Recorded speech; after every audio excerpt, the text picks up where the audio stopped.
everyone. Welcome to the third session of a step-by-step guide to help CMOs maximize their programmatic investment. So today we're going to get started on three components of the guide. What advertisers can do to drive transparency. Within this, we're going to do a deep dive into the crawl, walk, run, fly framework that was produced. And through that lens, we'll be walking through the standards to expect, as well as questions to ask of each entity type. So this will be the most technical session thus far. It's going to be relevant certainly for media directors, for digital directors, for digital technology directors, but as well, this is good information for senior stakeholders to understand, so that you can up level how you ask your questions, how you think about the way that your business is operating through this lens, and really talk to your team that is accountable and responsible for making this happen. So to start, I want to take a step back. One of the things that's important to align that I've found over the past 5 years is, what does transparency mean to you? It's really become a buzzword, and a worthy buzzword at that. But it means different things to different people. So it could mean, what is the itemized breakdown of spend? Splitting out how much you're spending by entity type, whether that be buy side, sell side, quality management, or it could be an even deeper unfolding of that, where you're really looking at each individual platform spend and the sub products underneath. For as an example, under ad verification technology, there could be money going towards post-bid monitoring and blocking, really looking at the measurement of quality components such as viewability, fraud, brand safety. There could also be money going towards proactive brand safety protections, activations in case you're about to be placed on inventory that you deem not safe or suitable for your brand's advertising. There could be money spent on social activations in the same type of protection, and other subproducts as well. So if you want to understand truly the full unfolding of how your investment is being utilized, this is one of the transparency types that is important to you. You might want to understand, how are decisions made and what are the protocols? So how does the decisioning get made about what technology to use? How does the decisioning get made about what audiences are going to be selected and activated? What are the protocols of how frequently optimizations are made, the quality assurance process to ensure that what goes live is aligned with the initial strategy? Transparency could also mean, what is the circuitry of the technology and how is it all working together across partners? Or it could mean, how are we performing? Performance, of course, can mean a whole variety of things as well. How are you performing in terms of against primary or secondary KPIs? How are you performing in regards to sales, in regards to awareness driven, etc.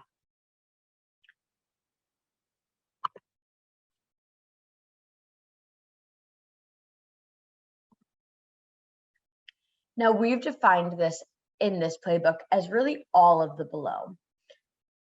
And each of this is covered in various ways throughout the playbook, and we'll uncover some of that right now. So once you understand from session 1 and session 2 how this all works, what are the cost drivers, how does the technology work together, The next question is, how do you bring transparency to life for your business? And we've developed a crawl, walk, run, fly model that really lets each team take this step by step. We certainly don't advise doing this all at once. As with any business planning, it's important to prioritize and start with the foundations.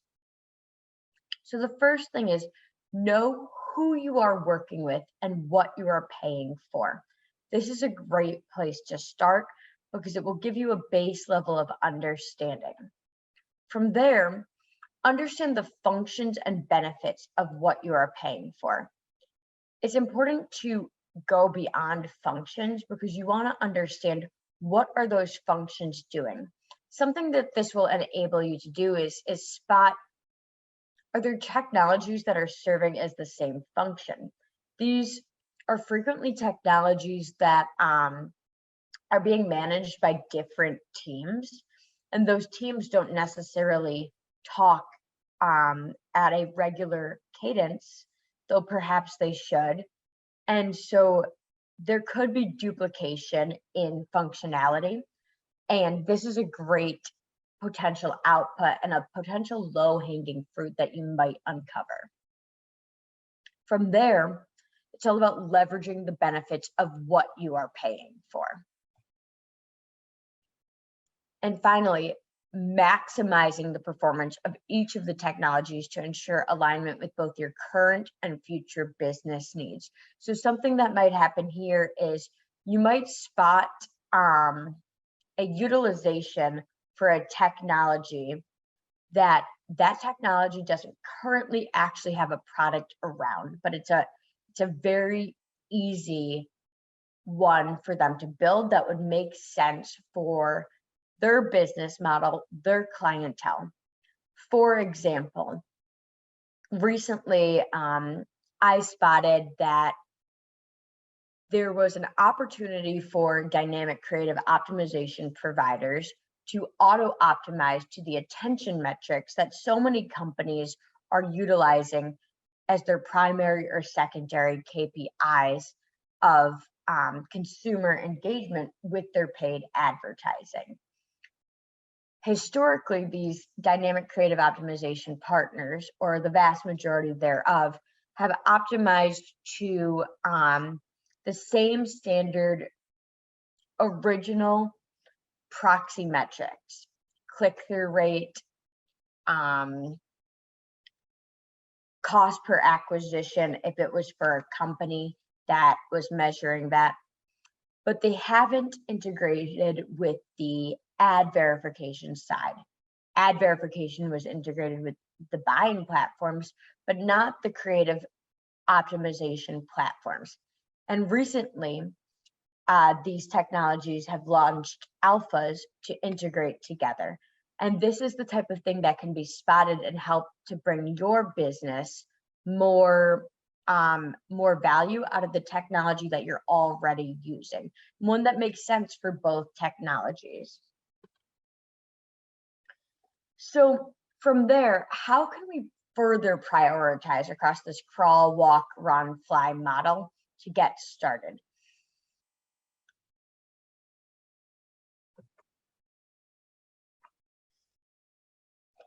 So agency management occurs across both crawl and walk. This is something that you can manage, that you'll want to ask various different questions around for both know and understand.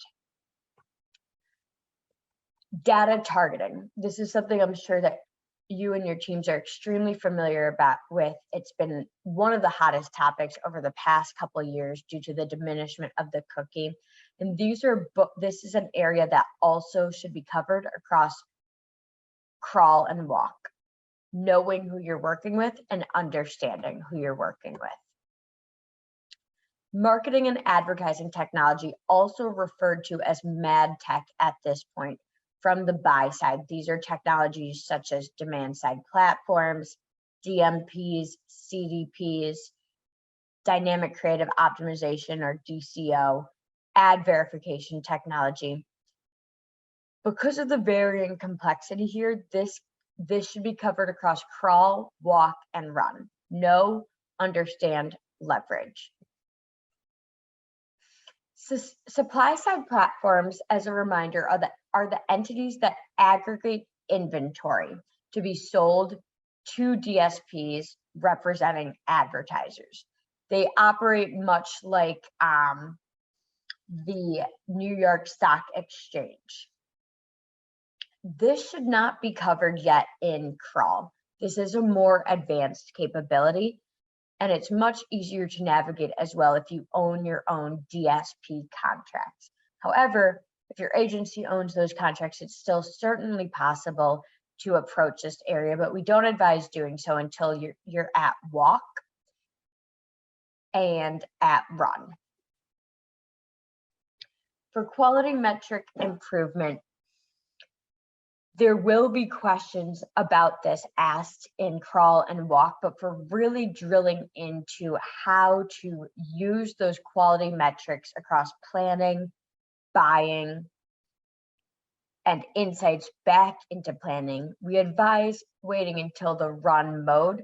The walk certainly should be having you understand how this is all done so that you could take it and run with it once you reach the leverage area.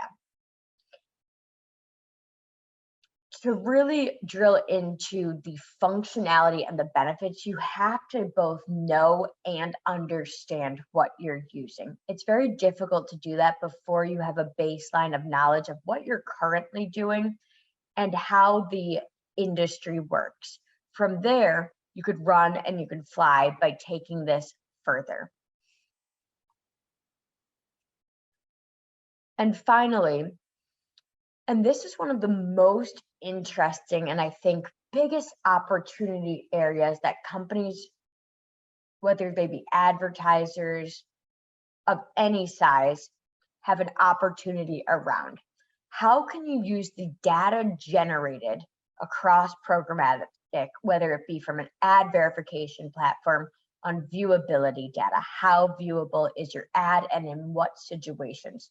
Whether it be from demand side platforms about inventory, about audience performance, whether it be from dynamic creative optimization platforms about what element is and what holistic expression of an ad is driving the best performance, and whatever that means to you,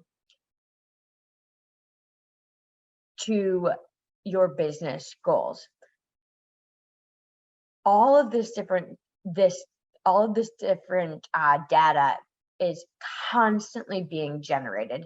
It is much easier to understand and utilize if you have a structured taxonomy across your media and creative. That's a whole other topic that a training could be done on. But taking this programmatic data forward and utilizing it across planning, buying, and insights into creative, and as well insights to the retail teams, the shopper teams, etc. There's a lot that can be done here, but again, you have to both know and understand not only your baseline, but how does each technology work and what are the potentials to mold it and take it further. So let's start getting into it. Throughout this presentation, you're going to see called out on the top of the slide what section we're in. So is it know who you're working with? Is it understand? And how does that relate to the crawl, walk, run, fly model? At the bottom, many times you're going to see some tips, just some call outs that have been found by experts that I apply in almost every single one of my interactions that is relevant to each of these. And so you'll usually see that below. Oftentimes there is more information in the guide, as I think everyone knows it's not possible to fit everything on a slide as much as we all want it to be, and we're trying to make it happen in our own lives. So agency management, know who you're working with. Each section will go through the different entities as relevant in the crawl, walk, run, fly framework. So agency management, there's three things that we advise to start with. What does your SOW look like? And if you do not have a specific dedicated SOW for programmatic, we advise a specific area of your SOWs and MSA be built there, because there's so many nuanced details that you want to ensure alignment on. The second and third areas is, what is the team's scope and what are the tools that are being applied? Both of these can as well be in the dedicated SOW, but they can be separate based on how you drive your relationships. So to call out a couple of things of what to expect from your agency that should be included in the SOW, all fees should be itemized so that there's no surprises. Ideally, those same fees and actualized spend will end up in a dashboard of yours. There should be separate and lesser fees for managed service, and this is important. So what does this mean? So for buying, there's two different ways that your agency can be managing it. They could be managing it managed service buys or self-service buys. What does that mean? Self-service buys means that their people are actually doing the buy. So if it's in a DSP, they are going into the DSP, they are enacting the buy, they are setting it up, they are managing it, they are optimizing it. Managed service buys is when they work with a partner who is actually managing the buy. Those people might or might not be doing the setup, but they are doing the buying and the optimization. So if this is occurring, that partner is taking margin from that buy.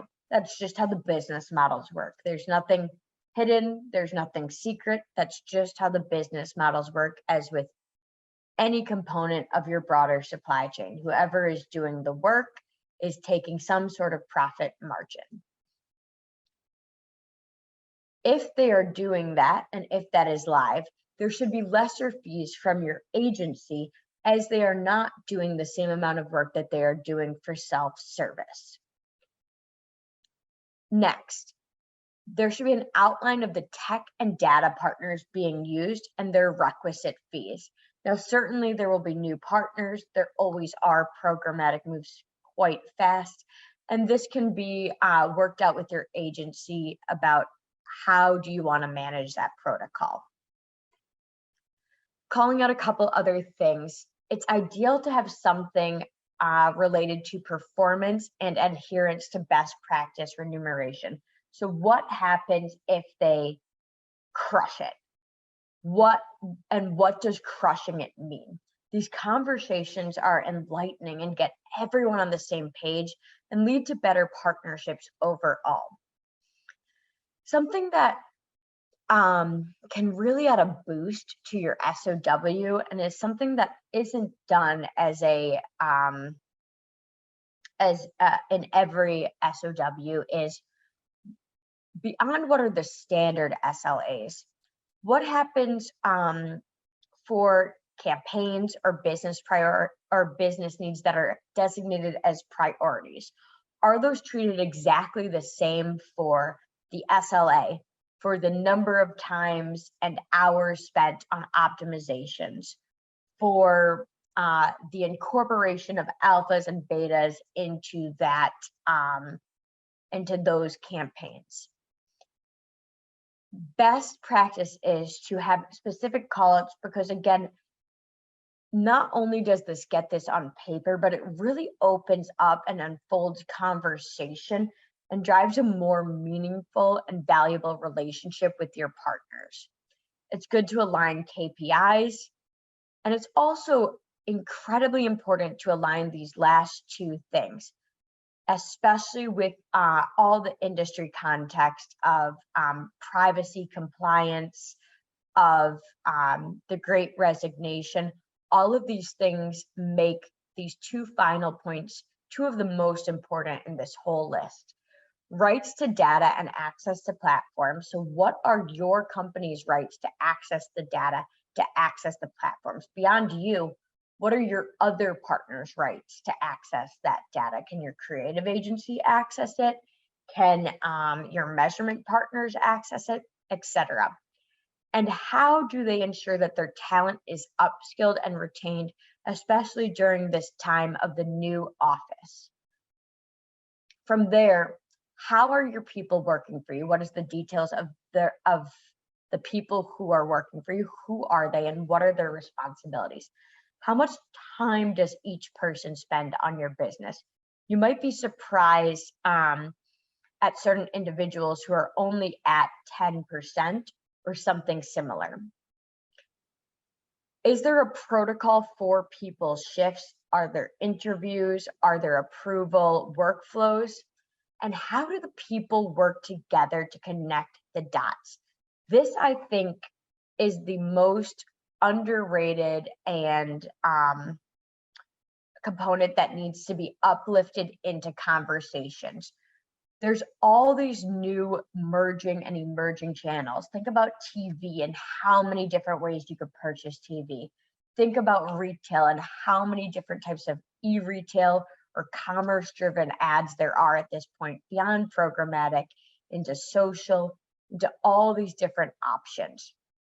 How are all these people who are working for you working together to connect the dots, to deduplicate tasks, to ensure that everything is leveled up into a singular strategy? And what tools are working for you, specifically for agency management? What proprietary tools are they using to make your business work? This could be attached to billing.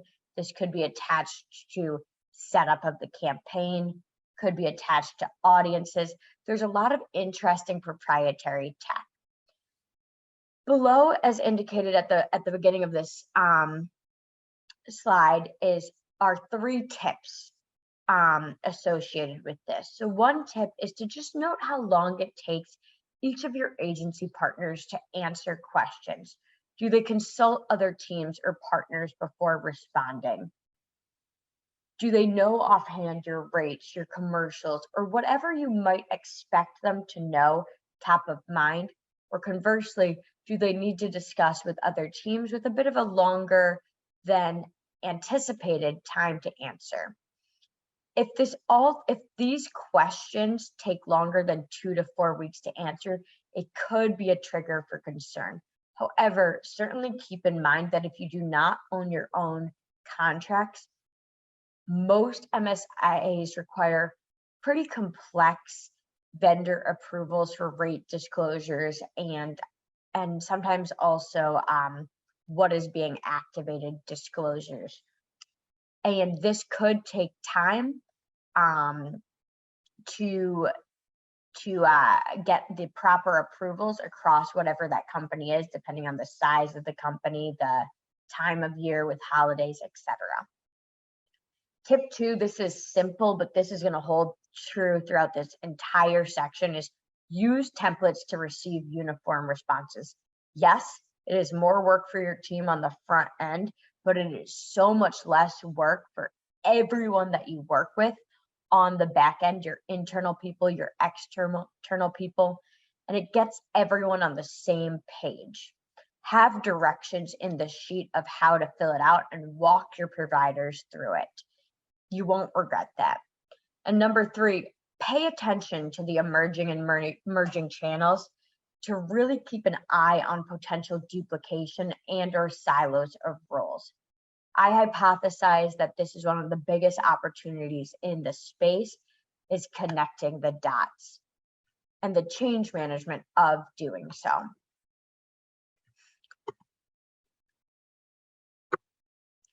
Okay, marketing and advertising tech, the buy side and data targeting. So this covers the buy side technology, and as a reminder, those are DSPs, DMPs, CDPs, ad verification, DCO, all the different 3-letter words that were outlined by Jose and Brad, but as well data targeting here. You can ask mainly the same questions to both. So you'll see here initial questions to ask and as well potential outputs and considerations. So here are some questions. Connected to the former slide of what I called out, what if anything is being activated as a managed service? If there are managed services, what are the fees and total costs by platform? Can any of that be shifted to self-service? Many of them can at this juncture. 5 years ago, many of them could not. 3 years ago, still many of them could not, but at this point, majority can. Which data and tech companies are being used? What entity owns each contract? Have your teams outline just a very simple grid for everyone's knowledge. This is an interesting one. So depending on your role, if you're global, regional, or local, if you're regional or global, do these terms vary across regions or locales? If you have different agencies, they almost certainly do, unless you own all of your own contracts. But even if you have the same even if you have the same agency, you may be surprised at how much these terms vary. And there could be some low-hanging fruit here to bring it together for better rates and getting some avoidance for things that you're already doing. What do you have contractual commitments around? What are the important clauses? Now, this could be timelines, but this could also be different contractual commitments of how much you're going to spend, maximum amount of impressions. And this is important to, of course, ensure that you're adhering to your commitments and you're aware of what those are, so that you can plan your go forward initiatives, etc. From there, which of your rates are fixed and which are flexible? This means, of course, what do you know exactly what you're going to spend, and what varies based on volumes in different ways. And from there, what is the share of each tech entity? So what is the share of your data targeting over your total media spend, as an example, and how does that compare to industry averages? The ISBA UK put out a great study a couple years ago, I think in about 2020, that for UK has about 15 to 20 advertisers in there that compare these different breakouts and what the industry norm is for UK. And right now, the ANA is doing a very similar thing for the US, and that is a live second component of this guidebook. But at this point, the UK one is a very good one to reference for all advanced markets: US, UK, Australia, etc. And how often is the technology and data selection of companies reviewed? So for potential outputs, some of the things that you might expect from these questions is an itemized spend and share of spend by category and platform. If you look again at the ISBA report and the future ANA report, you'll see how the industry has been breaking this out. You might develop a contractual term matrix to help you organize all your contracts. You might develop a breakdown of your managed service by costs, leading to an initial low-hanging fruit. As an output, there might be regular meetings with key tech providers to collaborate. I find these meetings extremely productive to talk about challenges, to talk about opportunities, to really make things happen. The people at these technology companies are so smart, and they really want to make their technology work better for you. They want that opportunity. It's an incredible group of people, and you should really leverage them as much as you can. They really truly can be an extension of your teams and what you're trying to accomplish. Another potential output is a list of best practices, ideally simple, and how frequently these best practices are being adhered to, as well as potentially a decisioning to insource some of these technologies and or shift managed service buying to self-service. Now, this same output can come from the walk, the run, the fly, and does not yet need to be at this phase. It could come from any of the phases. Some considerations that you'll want to think about are there any outputs or reports that you want to start receiving on a regular basis, whether it be financial, performance, or any other? Are there platforms that you would like your team, whether internal or external, to begin meeting with? And what's the right cadence? And is there a clear need to update your agency SOW? 2 tips here. Asking about search, social, and TV and data partners that are being applied will help round out your story. These might or might not be considered programmatic at your company. You'll have to define what programmatic means to you. But regardless of what is defined, these are technologies that you might also be spending a lot of money on, and you might want to understand how everything is working together. If you're making all of these asks, asking these additional things will not take a large multiplier of hours. It will really take longer if you request it after the fact. Tip number 2 is if answers are difficult or you don't feel like you have the expertise on your team to get this done, you should absolutely consider hiring a consultant to conduct a formal audit. There's so many good ones in the space in every country, and go from there.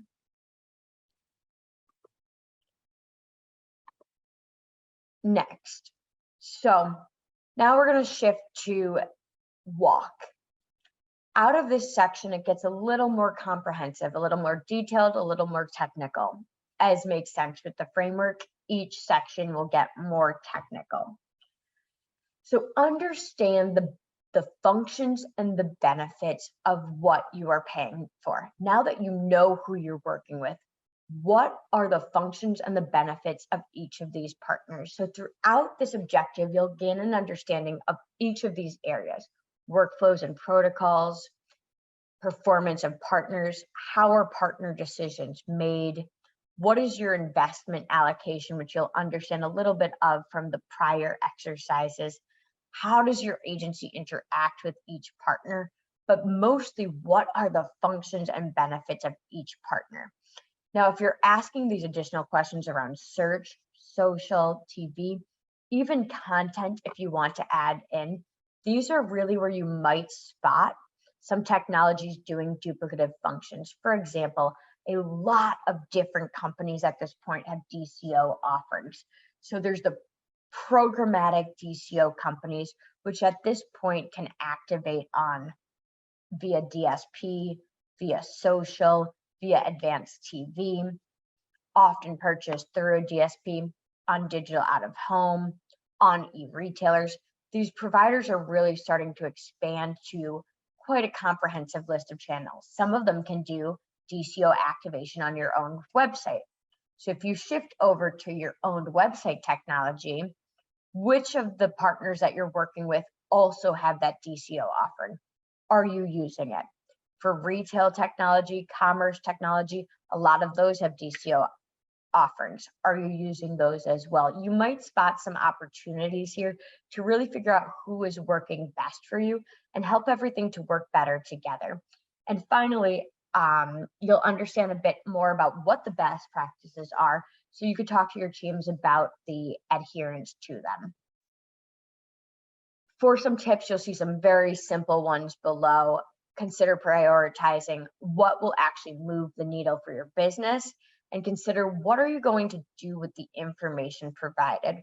One thing I've found over the years is it's really important that if you're asking for information, that you have an intended plan of what you want to do with it, and that you socialize this to the partners that you're asking it of. They'll want to pull the data for you in a much more meaningful way. They'll want to respond to you in a much more meaningful way if they understand what you're trying to do with it. So think about that beforehand, so that when you're making your request, you're not asking for data that is not actually going to get used for some function. Okay, so digging a bit into each entity. For agencies, you're going to want to understand these 6 different things: workflows, timeline, handoffs, quality assurance, campaign protocols, and alignment of execution to business priorities. So let's dig in here. These are very simple terms, but what do they mean when it comes to programmatic? So I've given some examples here. In no way are these inclusive of all potential things underneath each one, but they should color a bit of an example. So timeline. What is the timeline of a campaign from briefing to wrap up? And what are the components in underneath? How long does it take to, once the creative is received, to set up the campaign? How long does each quality assurance process take, etc.? For workflows, what is the campaign planning and media plan approvals workflow? Who approves what on what teams? What are the governance workflows? So outside of a campaign, for responsibilities that are occurring at a time cadence, such as setting up your brand responsibility framework and what categories you are comfortable with your brand advertising being on, or what happens if there's a crisis in relation to, does media stay live? So over the past few years, we've had quite a lot of crises. COVID, you might have heard of it. This is the type of thing that you'll want to form a plan on. And this could be very simple of what happens if there's a situation like this or any type of crisis in relation to your paid media. Handoffs. If you're using different agencies for different purposes, such as a creative agency and a media agency, what is the handoff protocol? What are the timelines? Who is responsible for what? Who is responsible for structuring the data to ensure that you're able to read it properly? Who is responsible to ensure that the execution aligns with the strategy, etc.? Quality assurance. All throughout the campaign, what are the different protocols for this, and when and where do they occur? What are the checkpoints? So, for example, aligning the execution. Does the execution align with the intended strategy? Or does the measurement setup align with the testing plan or align with the intended vision of what the teams want to measure? Campaign protocols.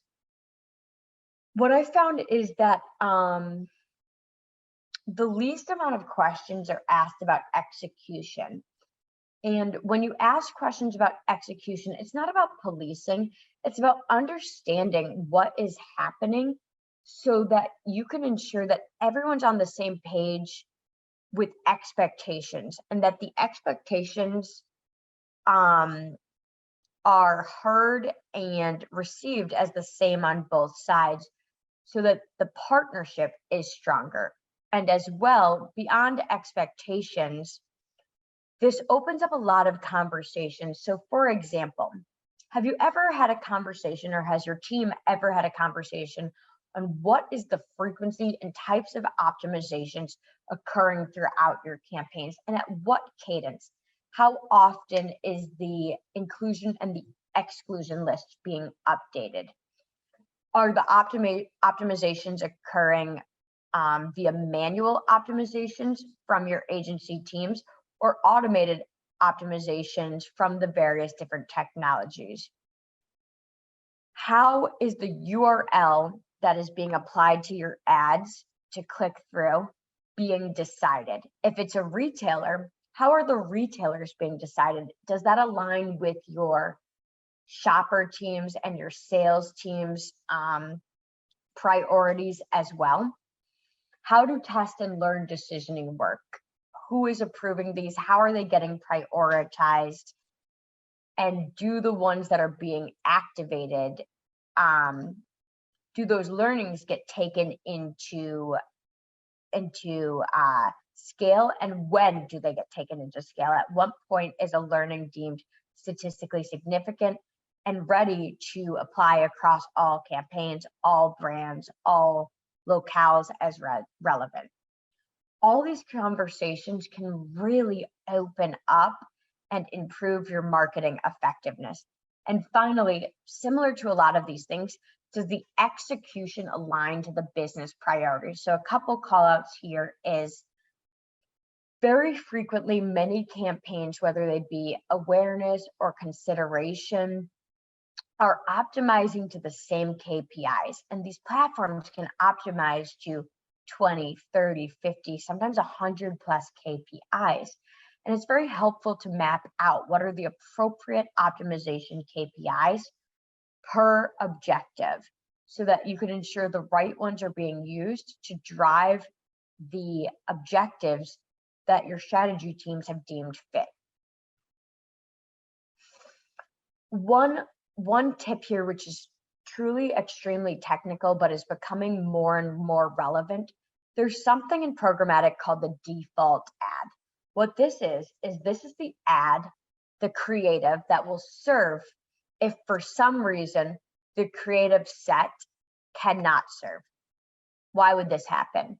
Well, if it's a video that's going to serve, the consumer that it's being served to might not be on Wi-Fi and the video cannot load in the amount of time that it needs to. Or the audience, the personalized creative cannot be found to connect to the right user, so the default ad serves. The question here that you want to ask is, does the default ad align with the business strategy? Because there's a lot that can be done here. And how frequently is it serving? An average amount is somewhere from 5 to 10%. If you're seeing 20, 30 plus, you'll want to have a conversation about why it's so high, and does at least the default being allocated serve the business intentions? There's some really interesting things that you can do here, and it's an important hygiene checkpoint. Shifting over to the marketing and advertising technology on the buy side. This one does not cover data targeting. That's going to be on the next slide. Here's some zoom in questions. You'll want to zoom into fees. This is pretty simple of what are the fees for each product, but what are also the fees of the sub products underneath? So under a DSP, for example, what is the DSP media spend compared to the DSP technology fees, compared to the audience data fees, compared to the brand safety fees, and as well maybe the proprietary product fees being used underneath. DSP invoices have a ton of different line items. And if you're only looking at the aggregate amount, you're not going to get the full story. So this is one of the most important ones to split out and to build a template for how do you want to see it. Some DSPs couple data targeting and data applied for measurement together. And some DSPs don't couple that together. So you'll want to really talk to your team and align how do you want to see your spend and how do you want it itemized to understand your investments. JBPs, what provider do you or your agency have JBPs with? How often do meetings occur? And are there partners that you don't have JBPs with that maybe you should based on spend? You might want to do perhaps not the full version of a JBP, but a JBP Lite to really get some added value, but more so to prioritize across the board what is most important for the upcoming year, the upcoming 1 to 3 years with these partners. What do you want to get done? When these partners are given the opportunity to have some top to tops, to really hear what you want, they make it happen. They're incredible partners, but you have to take the time to give them what they need to serve you. Reasoning and benefits. Why was each partner or technology selected? Do those reasons still hold? When was the last time that these providers were reviewed? Programmatic moves very, very fast. So if these providers were reviewed 3 years ago, those reasons truly may not hold true. And you'll want to make sure that the technology you are using is serving your intended vision and what you're trying to achieve at your company across marketing and sales. Are the best practices being adhered to? A great thing to do is to really partner with these providers and these technology companies to outline a simple framework of their best practices and look at how frequently is that being adhered to across your investments. Are there simple turnkey opportunities to maximize the benefits? Your technology partners will very easily be able to answer what is the lowest hanging fruit to drive more value out of the technology that you are using. And this starts to get into the leverage area that's in Run. That will be all about how to leverage the technologies better. And are there any benefits that are being driven that are not being measured or included in your value realization for your teams with procurement, etc.? This is something that can really show that the investment that is being spent in the technology is driving ROI beyond are the campaigns driving ROI, and it's important to look at. Access. This is a true hygiene one. If you do not own the contracts, do you have access to the data within them either via reporting or directly? And if not, what do you need to gain access? And finally, functions. What functions are being used? What functions are not being used? And on both sides, why or why not are they being used? And are there redundancies across these functions? This is also where, if you have an expert, if you're someone that's very good at spotting areas to connect the dots, at spotting potential of technology to be stretched and molded in different ways, you can start to spot how these technologies work and are there other things that they can do for you. And this is one of my favorite things to do because it drives so much value, not only for your business, but for the technology business and the industry to really help everything to work smarter if you can spot these type of things. Data targeting. This is probably the one that all teams are most familiar with, so we won't spend too much time here, but it shares many of the same things as the former slide. What are your fees? And as well, what is your billing? Are there any spend commitments? Who are you working with and how much are you spending with them? What is the share of this spend over your totals and how does that compare to the standard? Similar to the former slide, are there any companies that you have partnerships? But one a bit different one is there a parent company to the data entity that you're buying additional products from? Many of these companies have a larger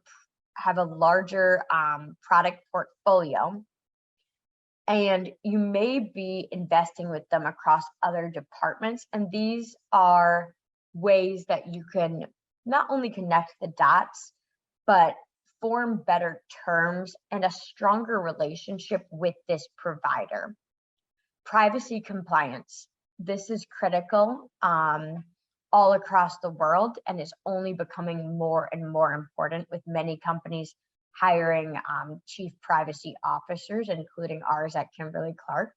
So how is this entity ensuring privacy compliance? What are they doing to track the rules to make sure they are adhering to the rules?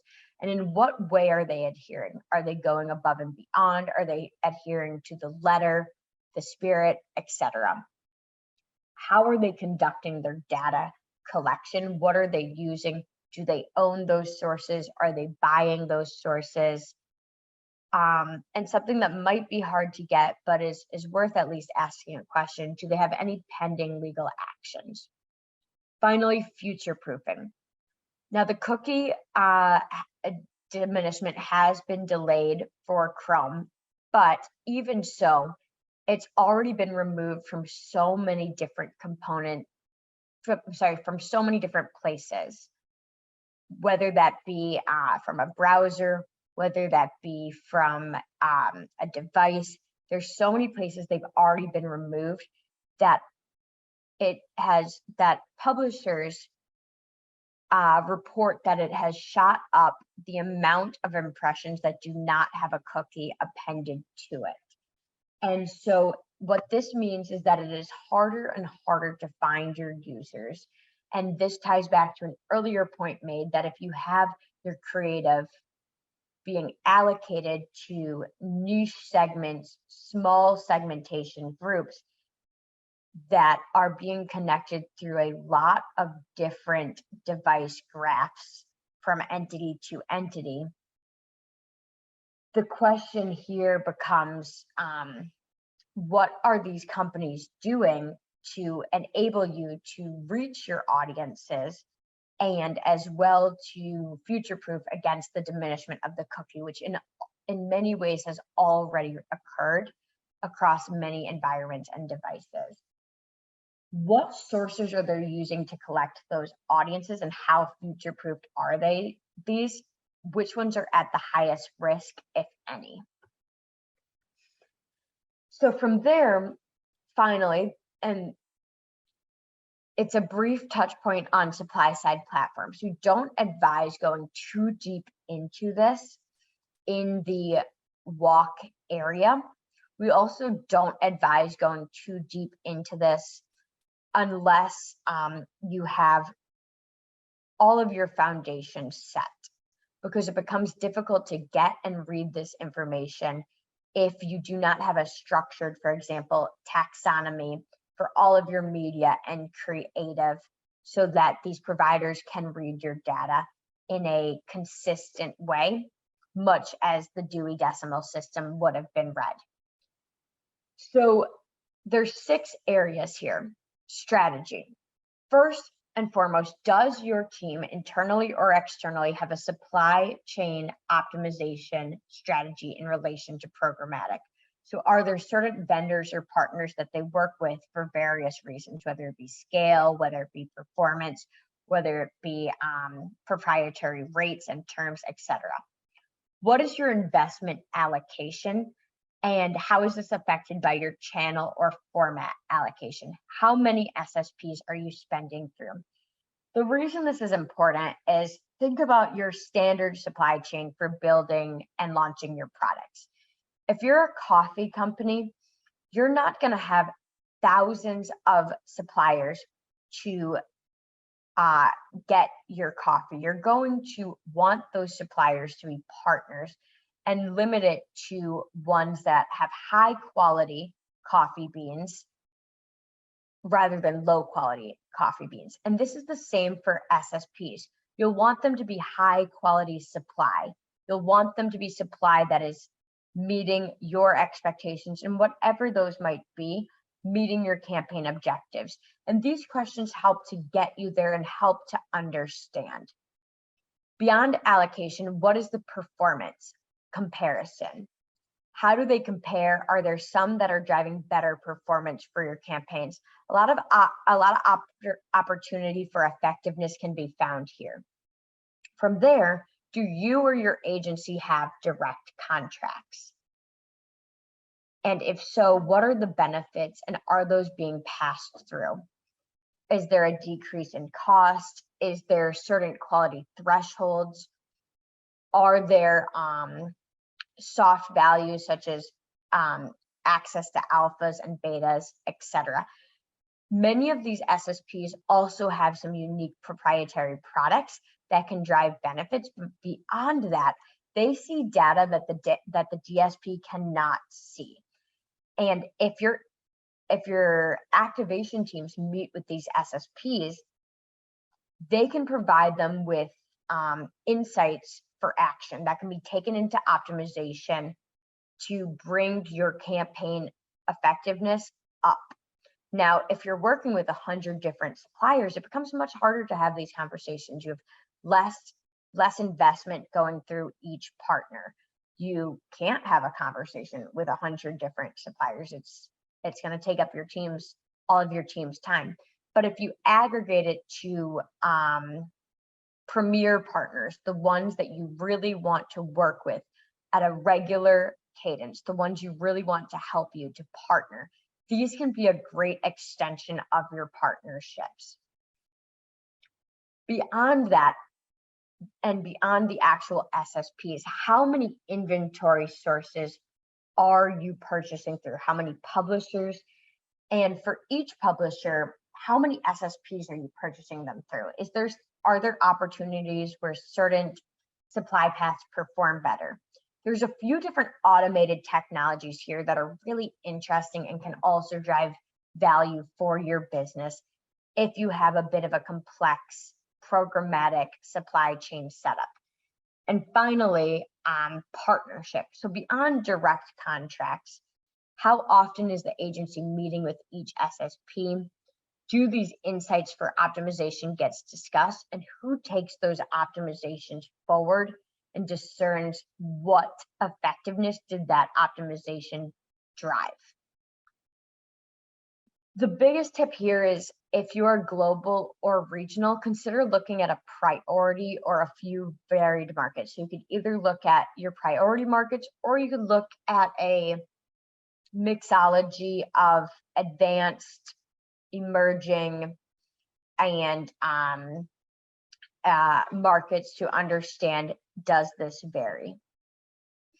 Most of these platforms are global at this point, but there's certain countries that do have some unique platforms just for their country or their region. Some of the biggest ones are Germany. Of course, China has their whole own technology set up, mainly through BAT.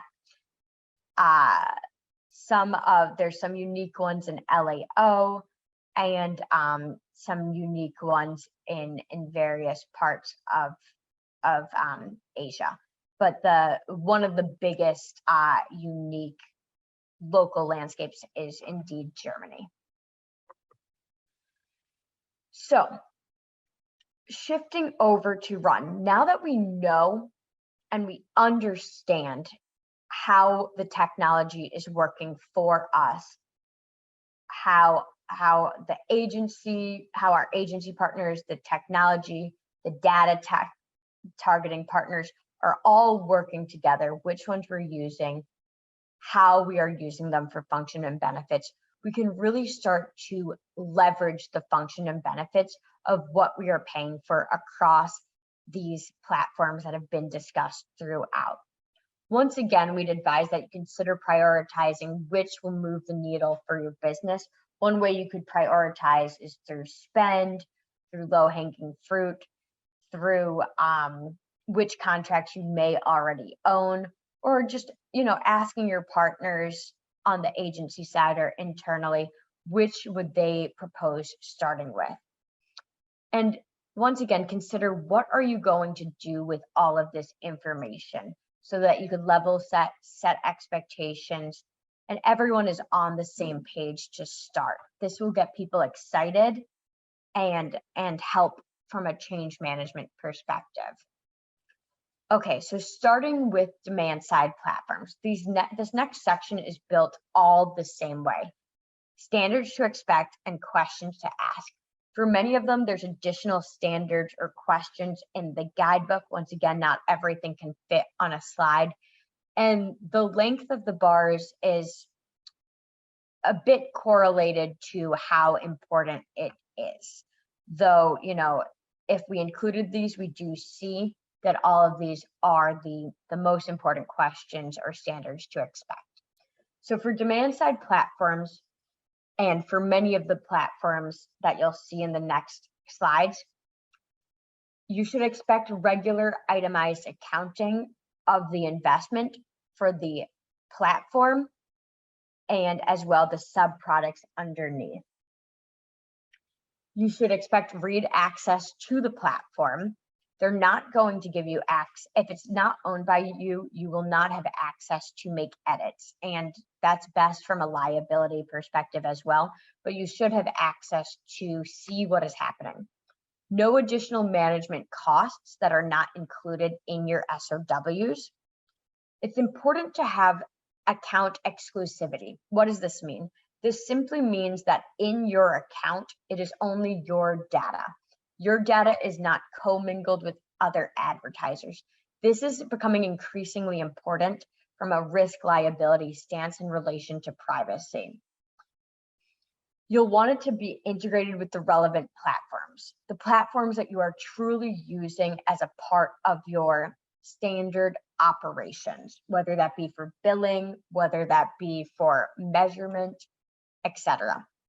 And as well, and this is going to be a repeated one throughout almost every single one as well, a structured taxonomy for organization and enablement of insights. This is absolutely critical for so many reasons. If you do not have a structured taxonomy for media and creative, it should be one of the first and priority projects you do next, because this will bring so much value. And again, there could be a whole other training there. Won't dig too much into it here, but it does help in every way to enable an understanding for how your media and creative is performing at a macro and micro level for test results, for comparison, for benchmarking, and so much more. Questions to ask. And this is something that's been repeated a few times, but it's truly worth mentioning over and over again as one of the most important takeaways. What do optimization protocols look like? One of the biggest benefits of programmatic is that you can optimize in real time. You don't have to wait for campaigns and for a campaign to end, get the results, and then make optimizations in the next campaigns. You can make optimizations very quickly and really increase the effectiveness of your campaign by doing so. Why are you using each of the DSPs? That is a part of your plan, whether you have one DSP or multiple DSPs. Why these DSPs? And if you are using more than one DSP, for which use cases are you using each one? How do the teams judge the success or failure of a technology, of a campaign? What is the benefit of the add-ons? Each of these DSPs have their own proprietary tech. They have add-ons, and a lot of times they truly drive value. So for example, one of the proprietary tech that a lot of the DSPs have is something called bid shading. What this does is over the past 5 years, there's been a shift from second price auctions to first price auctions in the entire industry. In the coding of the way that a creative goes live, it has shifted from second price to first price. This was mentioned in session 1 and session 2, but it's worth calling out here to illustrate a potential add-on. So with second price, as a reminder, you were paying 1 cent more than the second highest bid. It worked like the eBay model. So if one company was bidding $5 and another was bidding $6 and another was bidding $7, if you bid $7, you would end up paying $6.01, 1 cent higher than the second highest bid. That's not the way it works anymore. It now works in a first price auction. And what that means is what you bid is what you pay. That's how it's set up. Bid shading was set for advertisers in DSPs to bring the bid down to historical rates if the bid was higher than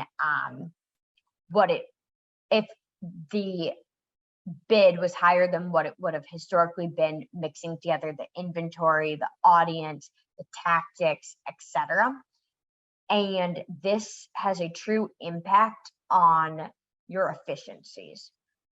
Imagine if there's quite easy exercises that can show how much fewer impressions you get by increasing your bid by not using this type of thing. So if you're paying for first price auction and you're not using something to bring down the bid to the right level, you are reaching fewer people. Your ad is getting seen less because you're reaching fewer people. And this is one of the easiest technologies to turn on as an add-on. So correlated to that, are you leveraging all the value add opportunities that these DSPs have to offer? And each one has different ones, whether it be specific products, whether it be a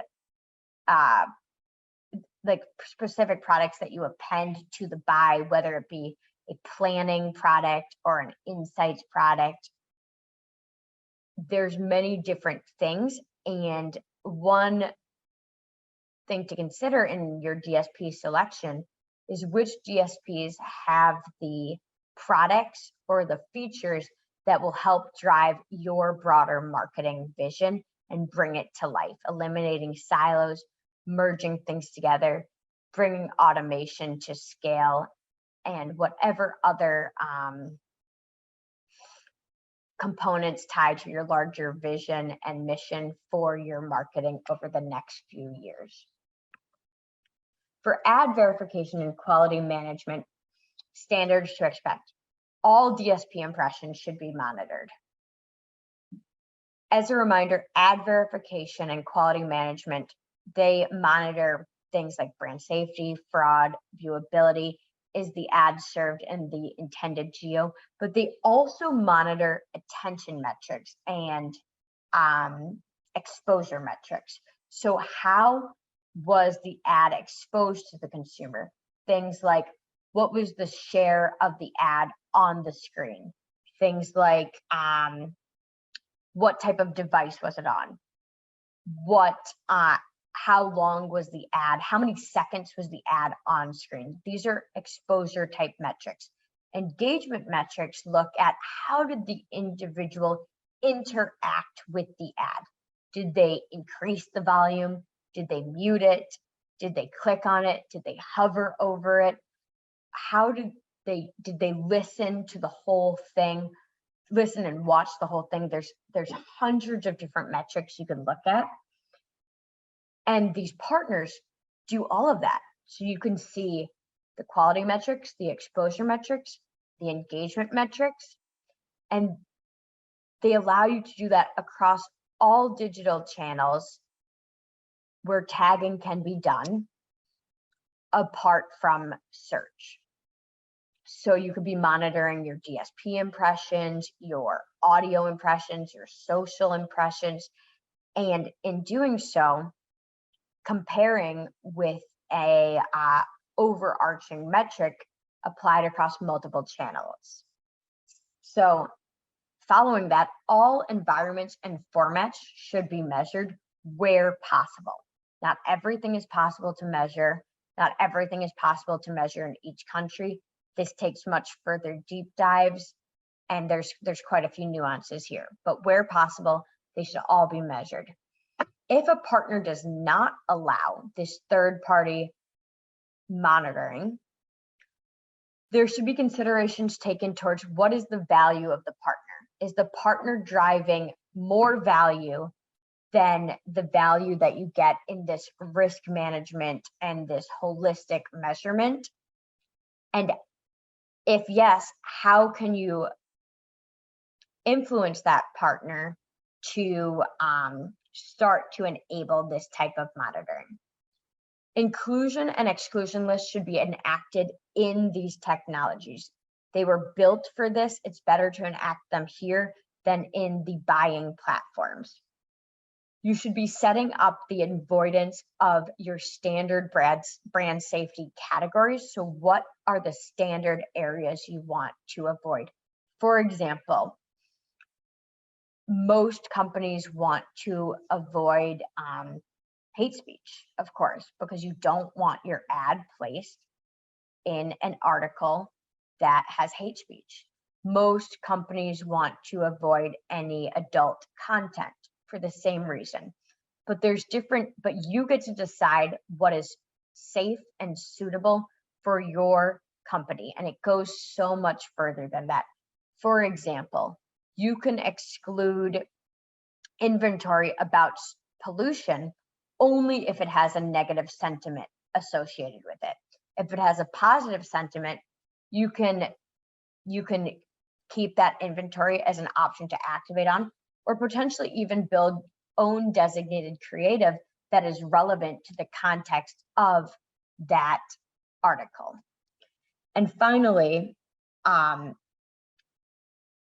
you should be using these metrics and the data generated to optimize your buys and to hold partners accountable to your expectations.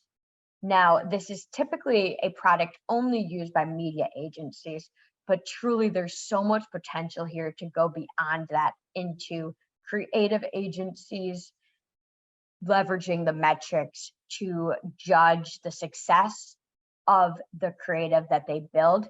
And there's so much more that can be done here. I truly believe that this is one of the most valuable types of technology in the space. And if you're going to take one type of meeting to start, this is where I would start to really understand all the functions and benefits possible here. There's no way that we can get into all of them in the timing of this session. Here's some questions to ask. This is one of those where there's a lot more questions in the guidebook, and there's even more questions that are not included in the guidebook. But what % of your inventory is non-quality, whether that be fraudulent, brand safe, non-viewable, not delivered in the intended geo, and how does it compare to the industry benchmarks? Now, some of these providers, they do benchmarks by country, some of them do it by industry, some of them both. There's various different breakdowns and splits. You'll have to talk to your partner about how they do it. Going towards exposure, some people consider viewability a quality metric, and some people consider it more of an exposure metric. This is something that your teams will have to decide how you want to navigate this, but looking at those numbers is incredibly important because it means how frequently does your ad have the opportunity to actually be seen by a human. Now, many people in your position would think, well, you want this to be 100%. You want 100% of impressions to be viewable by the person seeing it. That's not necessarily the case, because what happens is if you seek out 100%, it's not possible to achieve. Think about how you behave online. Sometimes you scroll through an article really quickly. Sometimes on Facebook or Instagram or another social platform, again, you're scrolling through the platform very quickly, or you have multiple tabs open and those tabs might be generating ads in the background. I know I constantly have 20 tabs open minimum. So these are things that are going to decrease your viewability. Now, if you seek out 100%, you can do buys where you attempt to do 100% viewability, guaranteed viewability. But the question you should be asking is how does the CPM adjust with viewability increases or decreases? So what is the right threshold of viewability to drive impact for your company? It's not as simple as, and it shouldn't be as simple as, what is the right viewability for us? You want to pair viewability with cost so that you're looking at both in a unified way. Are all the components of the contract being fully utilized? Are the terms being utilized of the features and the benefits that were arranged as a part of the partnership? At what cadence are the inclusion and exclusion lists being updated based on performance, quality, etc.? And in what ways is the data shared with the creative agency or other partners? The creative agency is the lowest hanging fruit in my opinion, but there's a ton of internal functions that this is likely relevant to, that this is certainly relevant to, that may or may not be seeing the data based on your setup. So this data goes beyond value to the media teams. It's valuable to the brand teams. It can be valuable to the shopper teams. It can certainly be valuable to the insights and analytics teams. There's so much data here that it's worth really drilling into what is the data being generated and who would that data be valuable to. Shifting over to the ad server, this is one of the more truly technical technologies and is not the first one I would recommend you as a CMO approaching. The first one would be ad verification because it really ties to your brand safety, your brand reputation, and so much opportunity to diminish waste, and as well the demand side platforms, because this is ultimately the automated platform that you're using to buy your media and where all these rules are being set, and there's so much opportunity here. So once again, you should be able to get direct access for your teams if requested. There should be no added management costs, and the data should be exclusive to you as an advertiser. It should be integrated with other relevant platforms, and there should be an application of structured taxonomy with regularly agreed itemized accounting. The one differentiated call out here is that the default creative set should be aligned with your business strategy. And I went into that a bit earlier as a tip. This is really important and is something that may or may not be being done based on your protocols. And so it's certainly worth asking about. Beyond that, other questions to ask: how is it ensured that the setup of your creative and the execution of your creative aligns with the intended strategy? How sophisticated is your setup? What is the ad server being used for? Is it being used for to deliver one creative per tactic? Is there a creative rotation? So for example, a creative rotation with different e-retail logos going to different e-retailers, or even a rotation where it's exactly the same creative, but the destination URL is testing different components of landing pages. This can be a really effective test to drive uplift in sales and conversions. There's so many different ways that the setup can level up to the achievement of your strategy. And this is one of the biggest opportunity areas to connect strategy and execution in a better way. Is there any automated optimization being done to allocate creative delivery? Now, this is a question that is more relevant for DCO, but many ad servers are also DCO platforms and vice versa. So this is a worthwhile question to drill into, as automated optimization leads to higher effectiveness because it's optimizing to the metrics that matter to you, ideally. Are all components of the contract being fully utilized? And again, you're going to see this question repeated. What types of tags are being appended in the ad server? So your ad verification technology, your measurement technology, sales uplift, brand uplift, a whole variety, possibly a connection to your DAM or your PIM, a whole variety of other things. And what media and formats are being tracked? So this is an important question. It's important to never assume in any of these technologies that all your channels or all your formats are being tracked. You'll want to ask what is being tracked and then have a discussion about, is that what you want to be being tracked? Now, the more you track, the more costs are associated with that. But the thing to sit back and ask is, what is the value you get out of these additional channels being tracked? that maybe typically aren't put within an ad server, such as social platforms. From there, the next topic that is dynamic creative optimization. So as just mentioned, many dynamic creative optimization technologies are also ad servers and vice versa, but it's not 100%. So it's important to understand what types of technology does the provider consider itself.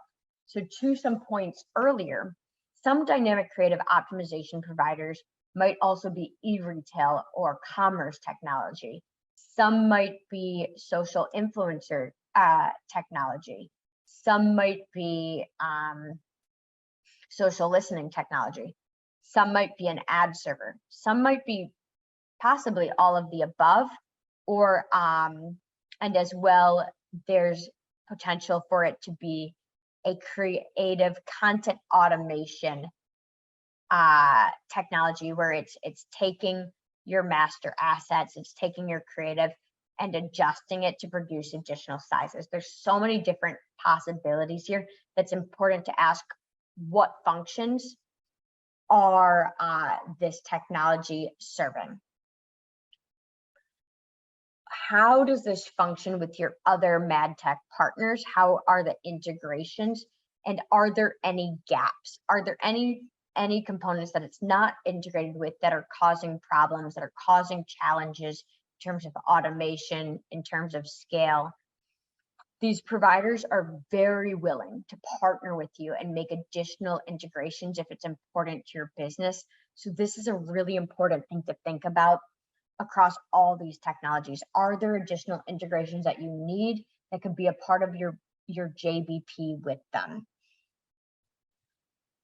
And what is the value derived? This isn't necessarily sales. This isn't necessarily ROI. And it's really important that we don't only talk about sales, ROI, or cost efficiencies on value derived. Value derived can come from time savings related to automation, can come from time savings related to collaboration, or just improved experience of your internal teams related to collaboration, or related to simply making their lives easier with a seamless, unified setup. Pause for one moment where I need water, an hour and so in. So some questions to ask that I haven't already called out is, what is the process for determining the most effective level of personalization? There's a whole spectrum of how deep you can go into micro personalization. So what is your process for determining the right level of personalization? And what triggers can be applied within this technology? Which triggers are the ones that help drive your best business results? It's not going to be the same for every business. It might not even be the same for every brand within your business. These are the type of things that are very difficult to figure out, though, if you don't have that applied creative taxonomy. How does the decision tree work across channels? Now, this is another area that we don't have time to get through in this upskilling, but the decision tree for DCO providers is essentially the brain logic. It's what's telling it what to do and how to do it. And so different decision trees work in different ways. It's worth seeing a slide about how this functionality performs for your partner. What, if any, content automation capabilities does it have? This is another area that you may have many technologies that you partner with that can achieve this. So which technology best serves you to be DCO? It may not be DCO, but it's a conversation you should certainly take forward.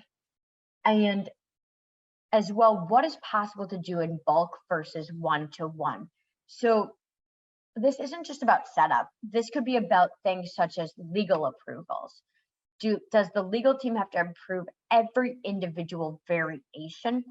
What if you have 10,000 variations because you're an e-commerce company and you're pulling in all your different products and you're really tailoring the creative? Do they have to approve every single iteration one-to-one, or are there ways to approve in bulk? Next, audience management platforms.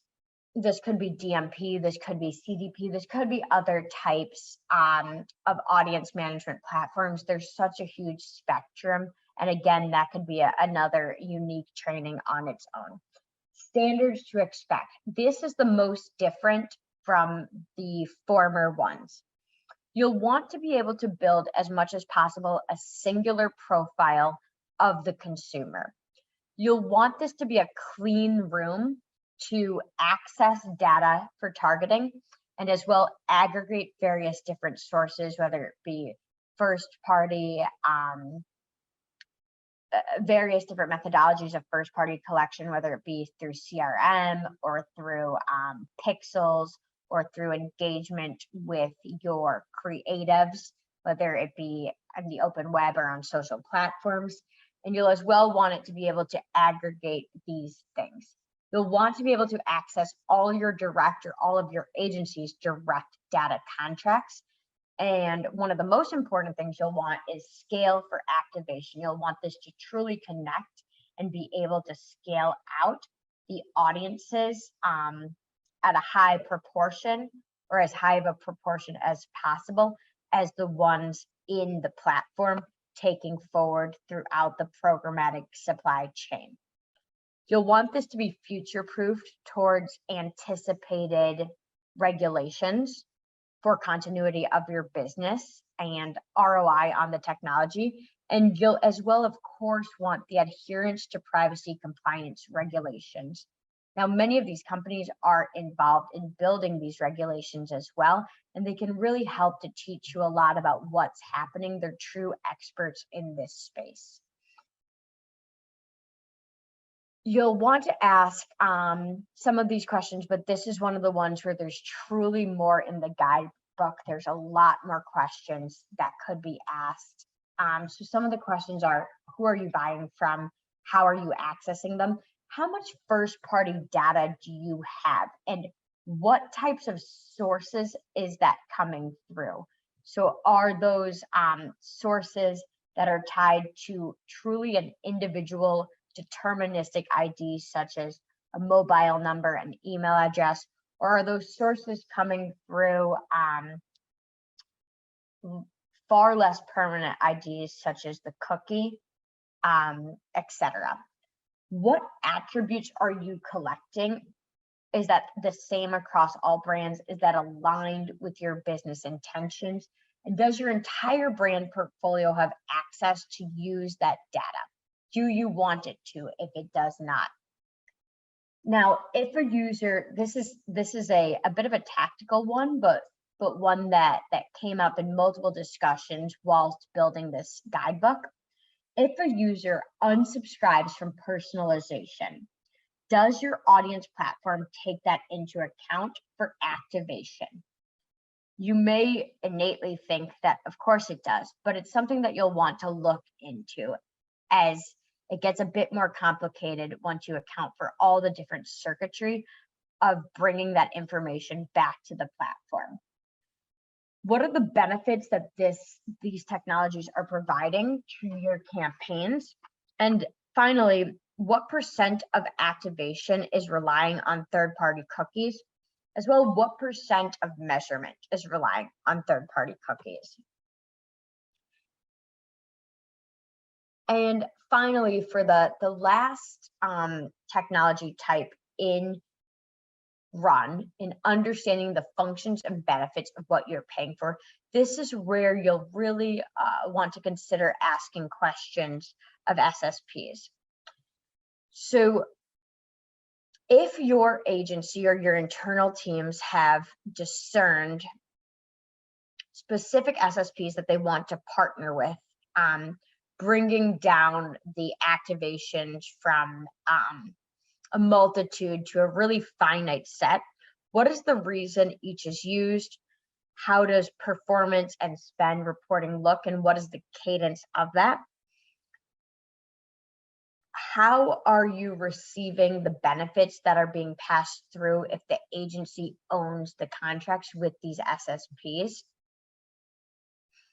Are you treating these SSPs as partners, not vendors? So you have a finite set, you have a cadence of how often you talk to them, they understand your priorities, they're helping you with taking insights into optimization. And as well, are they adhering to these privacy compliancy regulations based on different ones per region, per country, etc.? Some questions to ask is there an opportunity to decrease fees by increasing investment? Are there any proprietary products that you can enact to drive business value? Many of these SSPs do have some interesting products that they could help bring your visions to life. Is your buy complex enough to benefit from an automated supply path optimization? And there's multiple companies that can help get that done. Can you gain an understanding of what your win rate is? So how often are you winning the bid? And is that as expected? And can you optimize towards sellers with a lower viewable CPM or whatever else your campaigns are working towards? Can the SSPs help you to curate that even further? In many cases, they absolutely can. I've worked at an SSP. It's incredible the data that they have access to, because if you think about it, they are the closest entity to the publisher, which is the place where the ads are being set in front of the consumer. So they are only one hop from the consumer, whereas the DSP is at least 2 hops away. So they're seeing data that other technology entities do not necessarily see. So some potential outputs and post-phase considerations are, you might want to launch data sharing agreements or addenda to the agency NSA to receive access to the tech that you and your key partners are utilizing. There will almost certainly be a technology landscape mapping of who you are using and how you're using them, how they connect together. A breakdown of the annual cost that can be used for financial projections, business cases, and potential optimization. There's a lot there that can be further drilled into of why this detailed breakdown can help take you to smarter and more accurate business cases, and as well the ability to prioritize initiatives, and as well endpoints into joint business plans or potential pilots, whether they be alphas, betas, or really just bringing an initiative that you want to life. Considerations. So this is truly the phase that you want to think about. Is there a benefit to bringing any of these contracts in-house or formulating new JBPs, either associated with bringing the contract in-house or associated with your agency contract? There's multiple reasons to bring something in-house, but one of them is greater control and transparency, which is what this guide is all about. However, you don't necessarily need to own the contract for transparency, but it does make it a lot easier and more seamless to get the data, especially in this time where privacy is becoming a forefront of so many conversations. Now, a consideration is, depending on your spend levels, in many cases, it may be more cost efficient to use an agency's instance. They have more investment going through them when you aggregate all the different clientele that they have. Depending on your spend, it may not be the most true cost efficient way. If efficiency of cost is the only KPI that you're looking towards, this may not be the route that you want to go, but it will bring other value beyond pure cost efficiency. You may be able to get better rates, you may not. It's going to be really dependent on your business and your partnerships. If you aren't going to take it in-house though, talk to your agency about how you can receive more transparency and how you can add this into your clauses.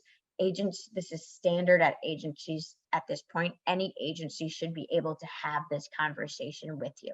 Now, this will likely require data sharing agreements, and those take time. So a good thing to discuss from the start is what is the SLA of a data sharing agreement for varying different types. Further to this, there may be new or adjusted ways of working that you want to come out of this exercise, and that is one of the most valuable areas. This can truly lead to change management infused throughout your operations beyond processes, but into new people set up, new roles, future-proofing competencies, etc. The tip here is similar to one of the first ones. Note how long this takes to get all of this information and how it all works. And keep in mind that many MSAs, if they're not owned by you, these contracts already, they require these vendor approvals for rate disclosures. It's just a part of the legal liabilities. It's a part of the NDAs. It's a standard business operating process. So it's about how do you get it to work for you and understanding what to expect. So finally, shifting over to Fly. Maximizing the performance of each technology that you're investing with to ensure alignment with your current, but also your future business needs. So there's two parts of this. There's a part that is designated for your media agency.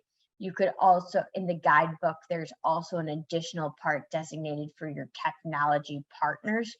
And then there's a part for internal reflection and from their potential actions. So the following inquiries are specifically designated for your media agency. Comparison. How does the technologies that you are using, their functions, their benefits, their commercials compare to peers? Now, this could be a simple comparison, but this can also result in an RFI or RFP. Potential to meet needs. This is something that really can only be done as Fly. This is hard, but one of the most valuable things. What is the technology not achieving that you would like it to do? Now, this question can be asked to a variety of roles, and you'll get really interesting answers. One of the most valuable people to talk to are the ad operations teams. They frequently have some of the most brilliant ideas. One thing I did in a former position is I would have a regular cadence of these individuals to talk to pretty senior people at leading huge platforms that we all know, and they would build their questions in advance. We would pick the best people from across the entire globe who were working on our accounts as a reward. They would submit their findings of what was missing, and then we would bring them to these product teams that are very difficult to get access to, and they would pitch their opportunities.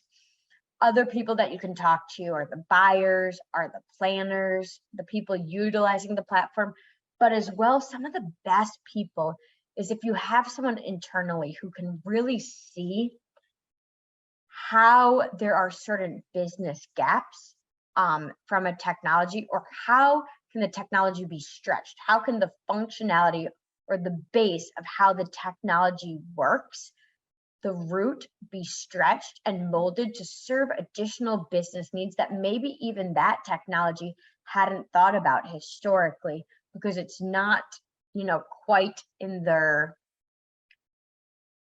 intended scope, but something that they could extend to as a product offering if makes sense for the industry. Number 3 is data generation for use. So how is the data generated from each technology being used towards planning and buying across both media and creative, across departments? How is it being used? How are learnings shared out? So at what cadence are learnings shared out? Broad, macro, micro, learnings related to tests, learnings related to audience, inventory, creative, tactics. How are these learnings shared out? Whom are they shared out to, and at what cadence? And beyond that, how are these learnings being taken into action and when? From there, connecting the dots. What data is shared with other internal partners, whether they be the shopper, the insights, the sales, the website teams, and external partners that may not be privy to this data, or they may not be the core audience of these technologies to use as insights into their planning and their decisions. What data has the opportunity to drive value that could be further shared?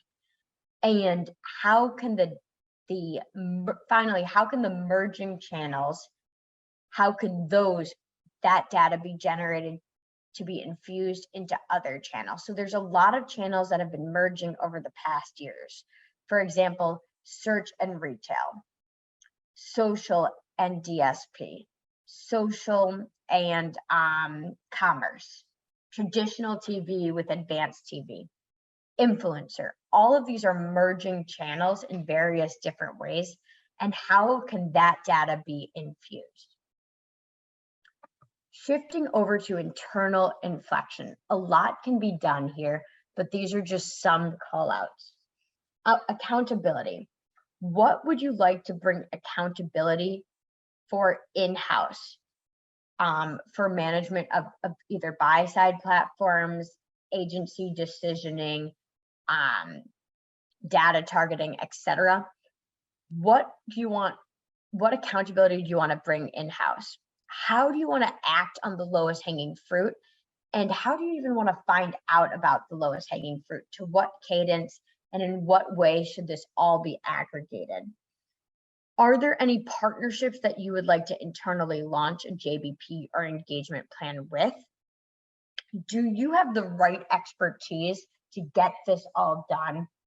And what technology needs, what needs are not being fulfilled by technology that you would like it to? These answers can truly be used to inform product roadmaps, and you could partner with each of these different technologies at this juncture to help get this ingested into the industry. So from there, as a reminder, our goal is quite ambitious. We want to help all of you recover 10 cents on every dollar spent in programmatic digital. It's not that we want to drive efficiencies for the pure sake of driving cost efficiencies. We want to help make everything work better together. We want to elevate this industry. It's a new industry compared to many other industries, such as standard supply chain, such as finance, such as many ones that are a part of each of your day-to-day. We want to elevate it to more mature decisioning, more sophisticated ways of looking at it and bringing change management and pulling everything together. And together, we truly believe that we can get $10 billion in reinvested savings back into media, going to the places they deserve to be going, and really making the entire ecosystem work smarter for everyone involved through the participation of the 500 CMOs in this network. Thank you so much for your time, and we truly hope that this was valuable to you.